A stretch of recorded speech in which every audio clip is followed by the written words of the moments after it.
আরে তোরা আগের থেকে এসে গেছিস, হ্যাপি বার্থডে। হ্যাঁ হ্যাঁ, happy birthday, thank you thank you. আরে চল ভিতরের দিকে চল, ভিতরে গিয়ে কিন্তু কেক কাটতে হবে। আরে সে তো কাটবই, রামু এগুলো ভিতরে নিয়ে চল। আরে ভাইয়ের বন্ধুরা দেখছি কত ভালো ভালো জামা কাপড় পরে এসেছে, আর আমি তো পুরনো জামা কাপড়, এভাবে যাওয়া কি ঠিক হবে?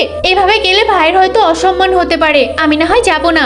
এই দে দে, তোরা ফুলের তোড়াগুলো দে, আর এখানে দাঁড়িয়ে পড়। আই রামু, দেখিস আমার বোন আসলে পাঠিয়ে দিস। ভাই একটু শোনো না। কেন, কি হয়েছে?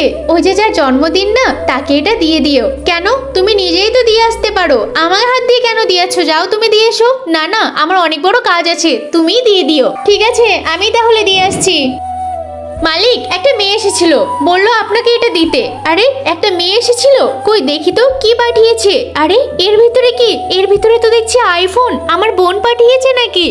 আমি তোকে ছোটবেলায় বলতাম, বোন আমার একটা আইফোন লাগবে। ঠিক আছে, আমি যখন বড় হব তোকে একটা ওই ফোন কিনে দেব। ওই ফোন না, আইফোন কিনে দিতে হবে। আচ্ছা দেবো দেবো।